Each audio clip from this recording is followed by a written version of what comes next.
नमस्कार दोस्तों, देश प्रदेश में आपका बहुत बहुत स्वागत है। मैं हूं दिनेश किवोरा। दोस्तों, बात करेंगे। अमेरिका के एक सेनेटर का कहना है कि खमनेई को तो जाना ही होगा, उनके पास कोई ऑप्शन बचा नहीं है। अब इसके पीछे क्या राज है ये तो पता नहीं, लेकिन इस किस्म के जो दावे किए जा रहे हैं वो वास्तव में इम्पॉर्टेंट हैं। मोदी साहब की मैक्रो साहब से मुलाकात आज दिल्ली में होगी और उम्मीद की जा रही है कि इसी में राफेल जो 114 खरीदने की बात हो रही है उसकी डील फाइनलाइज होने जा रही है। इसके अलावा एक यूएई के कारोबारी हैं, वहाँ पर हंगामा मचा हुआ है, उनका नाम एप्स्टीन फाइल में आ गया है, तो इस पर भी चर्चा करेंगे। तो सबसे पहले दोस्तों हम बात कर लेते हैं कि यूएई के जो कारोबारी हैं जिनका एप्स्टीन फाइल में नाम आया है वो कौन है। सुल्तान अहमद बिन सुलाइम डीपी वर्ल्ड, जी हाँ, काफ़ी फेमस है डीपी वर्ल्ड, वो उसके चीफ थे और दुनिया भर के जो पोर्ट्स हैं उसका एक मैनेजमेंट करने वाली एक बड़ी लॉजिस्टिक कंपनी है। उनका नाम साहब इसमें आ गया है और उनको अपनी डीपी वर्ल्ड के चेयरमैन और सीईओ की पोस्ट से इस्तीफा देना पड़ा है। बताया गया है कि इस एमिरेट्स के मुगल ने 10 सालों के अंदर एप्स्टीन के साथ सैकड़ों ईमेल्स को एक्सचेंज किया, सैकड़ों ईमेल्स को एक्सचेंज किया है। नाम आने का मतलब अपराध तो नहीं होता है, लेकिन नैतिकता के आधार पर, मोरालिटी के आधार पर उनको इस्तीफा देना पड़ा है। सुल्तान अहमद बिन सुलाइम को इस्तीफा देना पड़ा है और इस्तीफा भी लागू हो गया है। फिलहाल वहाँ पर एक दूसरे कोई व्यक्ति हैं, उनको एक एक्टिंग चेयरमैन के तौर पर डीपी वर्ल्ड में नियुक्त किया गया है।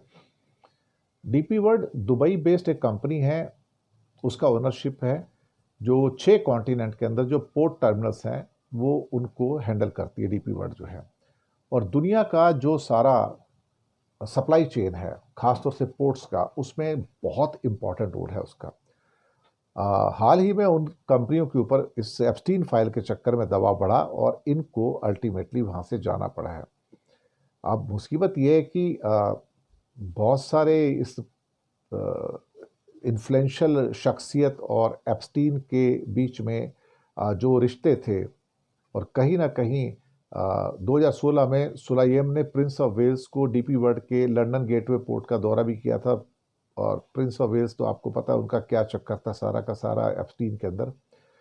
लेकिन इनकी जो आपस में जो फोटोएं भी आई हुई हैं कि जहां पर एक एप्स्टीन के घर पे सुल्तान नज़र आ रहे हैं और कुछ शायद किचन में कुछ बना रहे हैं और एप्स्टीन साथ में खड़े देख रहे हैं।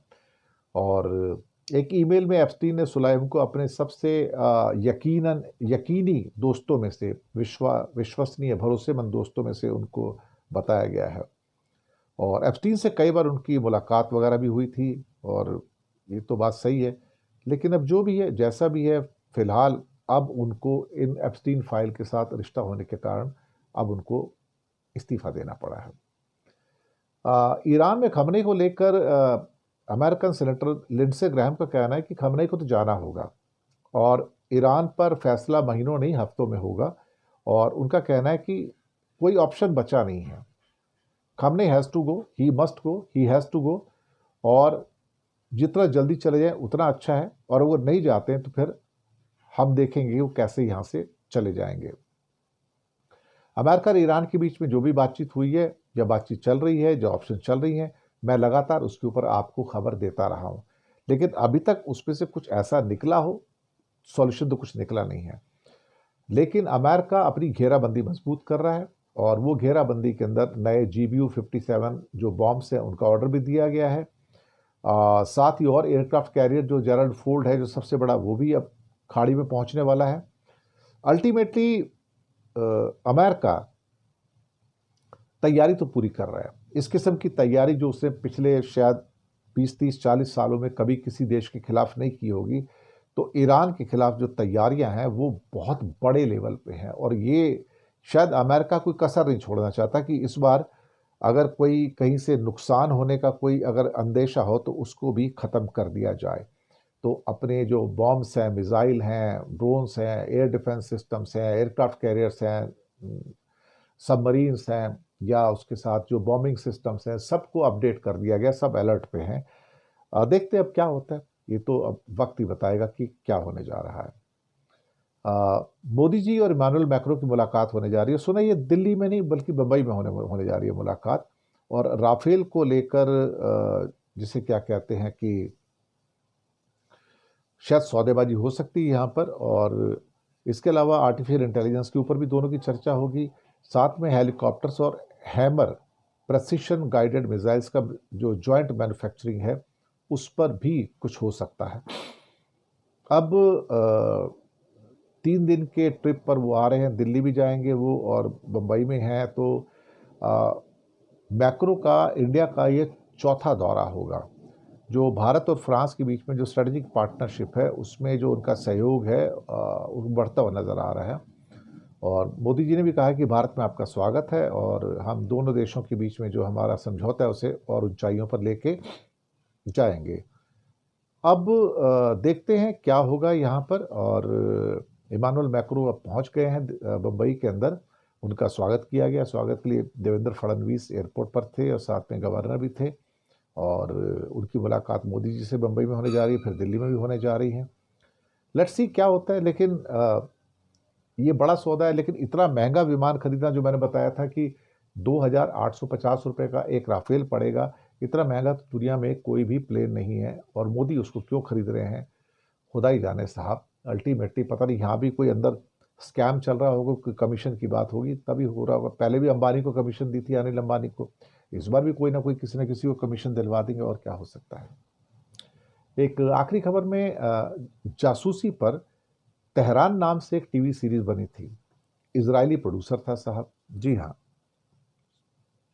सीरियल का नाम तेहरान था।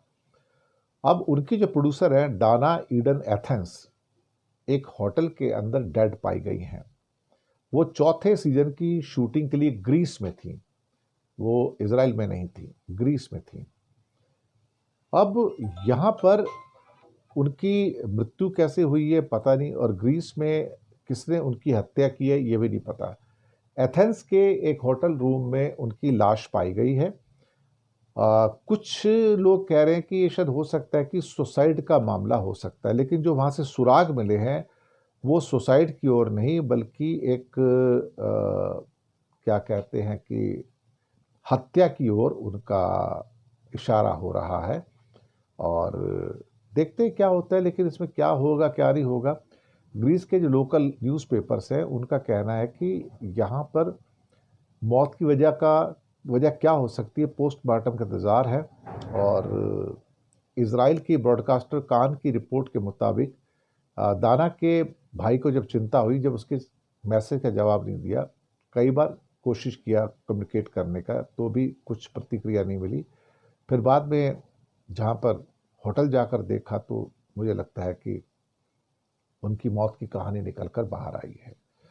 तो बहुत बहुत शुक्रिया आप सबका। चैनल को सब्सक्राइब कीजिएगा। हो सके तो छोटी छोटी आर्थिक मदद भी कर सकते हैं। नीचे हमने आपके लिए यूपीआई नंबर और बैंक अकाउंट नंबर भी दिए हैं। किसी को चुनकर छोटी सी मदद करेंगे तो अच्छी जर्नलिज्म को आपका सपोर्ट भी मिलेगा। धन्यवाद आपका।